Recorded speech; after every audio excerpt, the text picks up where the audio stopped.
13th Judicial District, the District Court of Butler County, Kansas. This matter does come on for misdemeanor control docket. And Mr. Jensen, I just mentioned you off the record. Let's take your case up on the record. We'll be on the record in 2025 CR 37, State of Kansas versus Evan McKenzie Masters. Please announce appearances. Jared Regier at this time, Your Honor, although the state understands that my colleague, Ms. Norris, will be joining shortly for purposes of taking up this matter specifically. Gail Jensen for Mr. Masters, who is seated to my right. Well, looks like I can either sit here and wait for Miss Norris, or I'm going to have to recess and call another case till she gets here, and I will do that. Just don't let me get busy and forget to recall you, Mr. Jensen. So we'll be in recess on Masters. Kevin Zolator, are you ready? Yes, Judge. All right. Shall we call 2021 TR 184, State of Kansas versus Eugene Granger II. Please announce appearances. Jared Regier on behalf of the state. May it please the court. Mr. Regier appears with counsel Kevin Zolator. I saw him earlier. I don't know that I see him now. There he is. He's here. Yes, ma'am. Dino G, is that right? Yes, ma'am. Yes, ma'am. All right. Now, I thought there was an order of continuance circulating on this, but apparently we didn't get to some kind of meeting of the mind. Mr. Zolator, did we get this worked out so we don't need a continuance, or do we still? Judge, we're ready to enter a plea today. There is an order. My office improperly submitted to you, Judge, continuing to today without sending it to Mr. Regier. So we've asked you not sign that and recalled it so that Mr. Regier can review it before we send it to you for electronic signature. But we are still prepared to go forward on a plea today, but Mr. Regier will need an opportunity to review that paperwork before it gets submitted.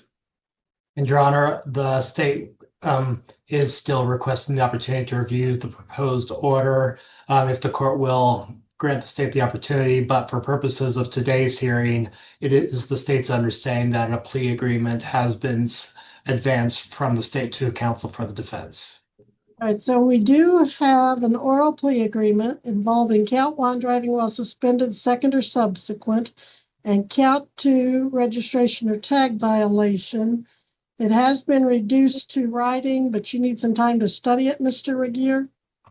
Your Honor, the state was merely referring to the proposed order of continuance referred to by counsel for the defense. Insofar as plea and disposition is concerned, the state is prepared to proceed on that matter. Well, I understood Mr. Zolator to say disregard that order for continuance and that you have this plea agreement. So I was moving on to that. So, Yeah, Judge, to clarify, we were set in August. And so the motion to continue is really a motion to fast forward, moving it from August to now because we have the agreement. So if that's the clarification that needs to be, maybe that's what it is. So, and that is what I remember in the email. It was being expedited, not continued. Mr. Regier, are you ready to proceed then with the plea agreement? The state is prepared to proceed pursuant to the terms of the plea agreement, Your Honor. All right. And what are those? Your Honor, if I go, I don't know. The state's amending count 1 to KSA 8235, no valid DL. My client will be pleading guilty. My client will be pleading guilty to the second count. There will be a joint recommendation for a total of $550 in fines plus court costs. I'm not sure how it's broken down, but I guess you can do 300 on one, 250 on the other. 6 months of an underlying sentence and a joint recommendation for 12 months of non-reporting probation. And Your Honor, that is the state's understanding. Specifically, the state would be recommending at the time of sentencing a $500 fine with respect to count 1, a $50 fine with respect to count 2, the court imposed court costs. The state would be recommending concurrent suspended sentences of 6 months for both counts 1 and 2, subject to 12 months of non-reporting probation. Very well. Mr. Granger, have you followed everything that's been said so far? Yes, ma'am. And is that in keeping with your understanding of the plea agreement? Yes, ma'am. How do you plead then to amended count 1, driving without a valid license in Butler County on January 20th, I 2021? just froze. Oh, there it is. Guilty? And how do you plead to count 2, driving with an invalid tag?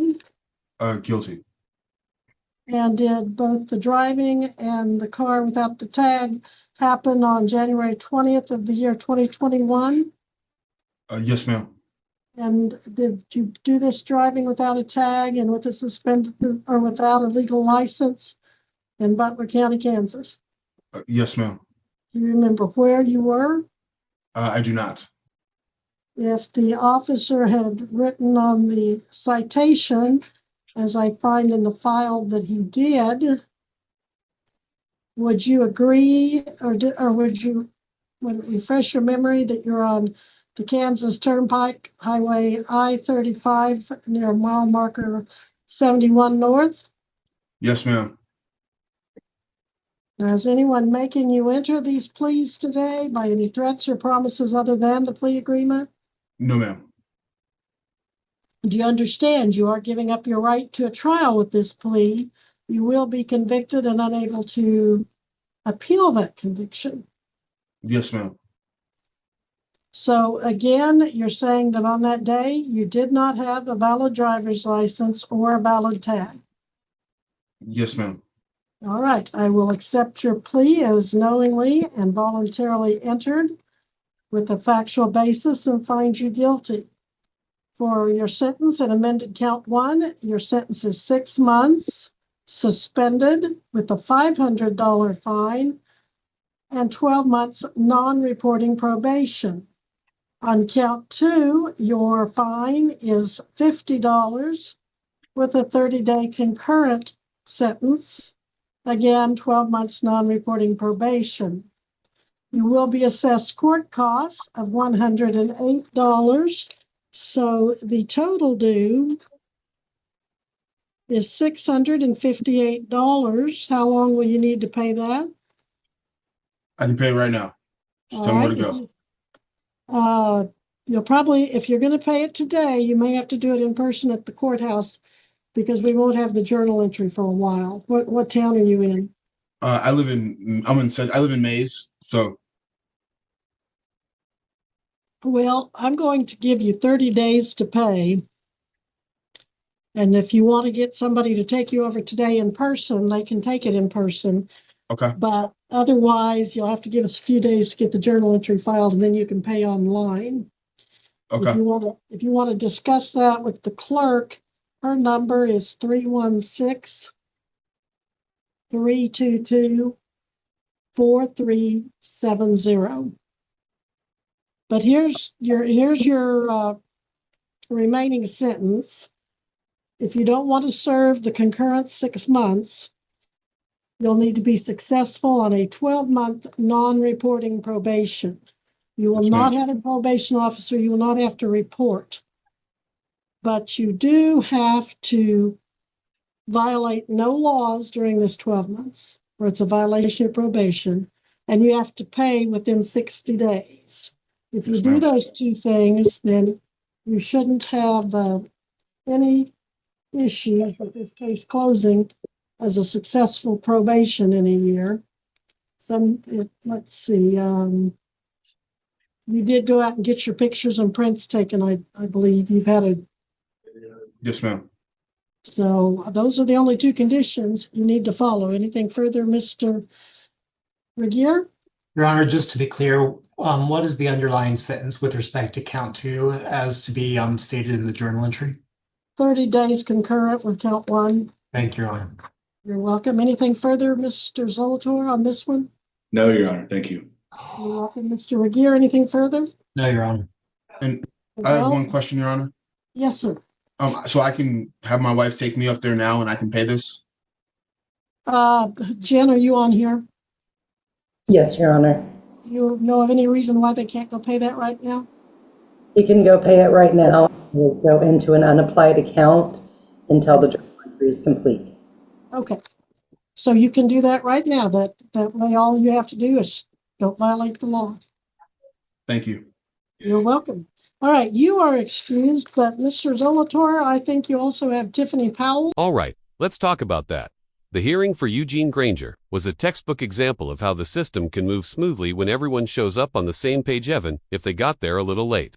We had a minor mix-up on whether today was supposed to be a continuance or a fast-forward from August, but once the dust settled, both sides were ready to go. Granger, represented by Kevin Zolator, entered guilty pleas on 2 amended counts: driving without a valid license and a tag violation. The plea deal was simple, clear, and fair: $500 on count 1, $50 on count 2. 6 months suspended with 12 months non-reporting probation, and court costs totaling $658. The key word there: non-reporting. No check-ins, no probation officer, just don't get in trouble for a year, and you're good. Judge Webster confirmed the facts, made sure the defendant understood what he was giving up, and ensured the entire process was grounded in clarity and respect.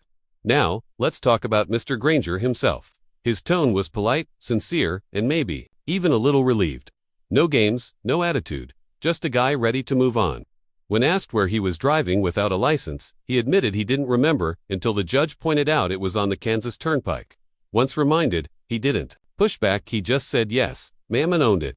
That kind of straightforward honesty goes a long way in courtrooms like this. Even better, when asked about payment, he was ready to settle up right away, asking if his wife could take him over to the courthouse that very moment. That's how you show the court you're serious about wrapping things up. Credit also goes to the attorneys. Mr. Zolator handled the confusion over the continuance quickly and professionally, and prosecutor Jerry Regier was equally prepared, confirming the plea terms and asking smart, clarifying questions. The whole exchange was civil, cooperative, and efficient. Honestly, the most complex part of the hearing was figuring out how the payment would be logged before the journal entry was finalized. The courtroom vibe, calm and businesslike, with just enough human interaction to remind us that this isn't just about case numbers, it's about people. So, while this wasn't a high-drama hearing with fireworks and shouting, it was a solid example of how the legal system should work. Clear communication, mutual respect, and a practical path forward.